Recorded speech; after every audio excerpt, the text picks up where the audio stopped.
Hey guys, welcome back to today's video. Today is Monday, December 1st, 2025.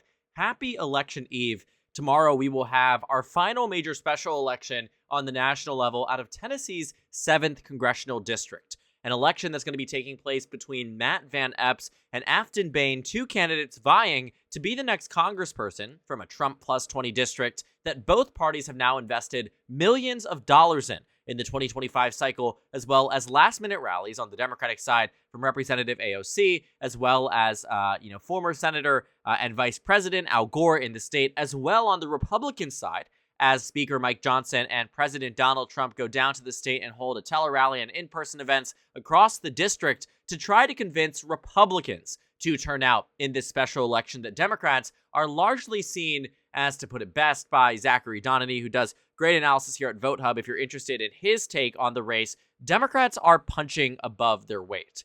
And the reason why I think that this video, one, making a prediction on it, that should be in the title of the video. If it's not, comment it and I'll change the title, but I think that I would have included it at this point. But the reason why we are talking about a Trump plus 20 district, it seems very insane to be thinking about, is because for the first time in a very long time, we could seriously be seeing this district within a competitive range. The Republicans should be winning this district quite easily. In 2024, the Democrats put up a candidate, Megan Barry, who had actually previously served as the mayor of Nashville, Tennessee. She went on to lose to Mark Green in this district by roughly 21 percentage points. Now, if you're not familiar with the way that Tennessee drew their districts after the 2020 redraw, they took a safe Democratic district in the middle of the state represented by Jim Cooper. This was so solid, Republicans wouldn't even run a candidate in. But after the 2020 census, Republicans decided to go to the extreme. The maps here have never been great for Democrats. In 2010, Democrats were still fighting for competitive nature in the 5th district here. But, at the beginning of the century, Democrats actually had a much stronger hold on many of these districts. And eventually, over time, they were whittled down into being solid for the Republican Party. They switched over immediately. And then from then on, Republicans took control. Democrats dominated in the 2 districts, Republicans dominated in the 7, and not much was going to change until the Republicans decided to draw out that initial 5th district that used to be more competitive, rather more Democratic, and made it safe for the GOP. And by the time we reached 2024, that initial 5th district that was actually a little bit more competitive in 2022 ended up being safe for the GOP in 2024, but the district we're focused on voted about 4 points to the right of that district itself. And so Tennessee's 7th district, which has never been competitive for Democrats in the past 20 years, is now finding itself within competitive territory for 2025 in a fascinating and shocking turn of events. But the focus of this video is not as much the news of it all, but rather what my expectations are in this district. And understanding exactly from what we've seen so far, based off the early vote, which we can talk about, ranging back to years past in electoral precedent, we know that this district is a red district, and Republicans should never have been facing it to be competitive from the beginning at all. But what we also do understand, with that being taken into account, is that the Democratic Party's reach and ability to win over voters in this district is quite limited. I talk a lot about the early vote because Tennessee has actually provided quite a good amount of data for us to understand exactly what type of electorate might have already been turning out in many of these early voting numbers. What we see so far, and this is analysis on Vote Hub, which I'd highly recommend that you look at, is that the average here is tracking about Trump plus 5% as the estimate of those who have voted early so far, what that electorate looks like in a flashback to 2024. And so it's a tremendous uptick for the Democratic Party, especially given that Donald Trump ended up winning this district by over 20 points just a year ago, but simultaneously doesn't put Democrats in a shockingly good position, though it is a much better position, because Donald Trump still has that upper hand.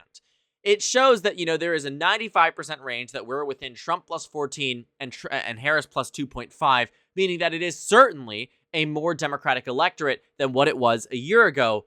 But again, that isn't as phenomenal, as I'd say, for the Democratic Party as it should be if they are to win this district. Now, I won't take it away from the Democrats. This is a feat in its own right. It is absolutely a significant uptick relative to what they were expected to perform at, and it does show that Democrats are seriously in fighting territory in a district that would never even have been looked at twice in any other type of year. And it's because Afton Bain has been running a strong campaign, but also in part because Donald Trump is exceptionally unpopular. Even in this district, we found in the most recent survey from the district in the special election from Emerson College, this district shows that Trump's approval rating is below 50% and actually disapproves of him by 2 points more than they approve. This is a district that voted for him by over 20 points, and you have to ask, okay, why is that possible? Well, one, it is very likely that the likely voter screen here is more left-wing than the last year's election because of a likely voter screen in an off year. In a December election, it's going to be an angry, more informed, more Dem-leaning environment. So the likely voter screen probably does whittle that down a bit. But also, too, a lot of voters have given up on Donald Trump on the national level, right? What we know is that Trump won the popular vote by roughly 1.5%, but when it comes down to nationwide approval, he's down 16. That is an 18-point swing since the November 2024 election. Apply that to, a 5-point more Democratic electorate in this district, it largely tracks, right? If he's underwater by 2 and the national swing has been 18 points and this electorate is just 5 points more left wing, you take it from being Trump plus 21 to Trump plus 16, swing it by 18, you're down 2 across the district. It's not that much more difficult to see than just pure mathematics on the national level, bringing it down and scaling it down to a congressional level. But on a further point too, this district has found itself at the crossroads of a lot of nationalization, which we have yet to see exactly what that does to Democrats and Republicans' benefit and detriment in the second Trump administration. In years past, we've known that Democrats have actually performed better in random and off-cycle elections that, no one is paying attention to because the Republicans weren't. In recent time, we started to see that be the case, but this will be the first real test of both parties willingly and meaningfully nationalizing many of these races in a way that they had not in years past, and had not, rather, in months past in some of these special elections as well.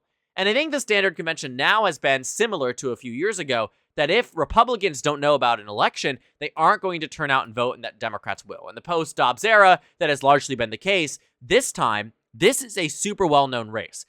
Millions of dollars has been spent on both sides to put up TV ads, to send out mailers, to get voters out to vote left, right, and center. And even though this is a Republican district, Democrats are facing, in that early vote number, a possibility of really reining it in. Now, in terms of my actual prediction for the district, it is a bit tricky, right? I think this is a district that, one, congressional districts are oftentimes harder to predict, but also, two, don't provide as much data in understanding the way that many of these races go. When I look at, the past cycle, and I look at the 2024 election, I know the basics. Republicans won this district by over 20 points in 2024. Republicans right now are the favorites in the Emerson College poll. And also, too, just based off general partisan vote share here, we know that Republicans are going to turn out at just a higher rate because there are more Republicans in this district rather than the Democrats.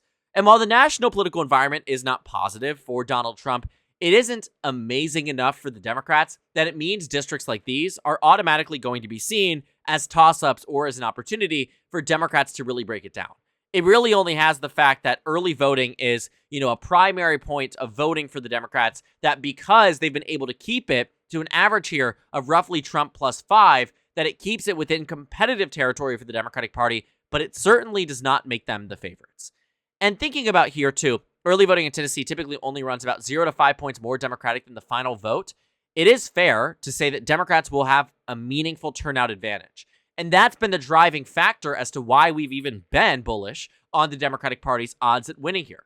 Not to mention, too, that on Election Day, while Election Day does not actually make up, as much of a vote share, in years past, about 70% of voters typically are turning out early to vote in Tennessee. This time around, we're seeing that the estimations are probably around 40 to 50%. But on Election Day, we'll see, right? Typically, the Election Day turnout is more Republican than Democratic. That just is how it is and how, both parties have decided to make that conscious decision to vote. But if there is, in fact, a major snowstorm, as some people are expecting, that could hinder the amount of in-person voting. But nationalizing this race has been certainly a choice by both sides of the aisle. We have to wait and see if that's actually something that even made sense in the first place in the aftermath of this election. But as it stands today, Democrats have largely put their best foot forward. And as it stands, whether in the data, in the fundraising metrics, in the ad spending, in the early votes, in the campaign strategy, in the issues that matter a lot to Tennessee 7th voters and how both candidates have responded to said issues, it is the Democrats who have found themselves getting the upper hand on the majority of these issues. And while I do think that Republicans, my final prediction really is here, that tomorrow the Republicans will win the district by around 6 to 8 points, it doesn't make it so this is anything short of a massive overperformance for the Democratic Party in the district. And it really shows that even at baseline, if this district goes from Trump plus 22 to Trump plus 15 or Republican plus 15, that's a win for the Democratic Party. If it goes from Trump plus 22 to Republican plus 10, that's an even bigger win for the Democratic Party. If my prediction is correct, which I might be overestimating Democratic support or underestimating Democratic support and vice versa for the GOP, it will still be a massive overperformance for the Democratic Party.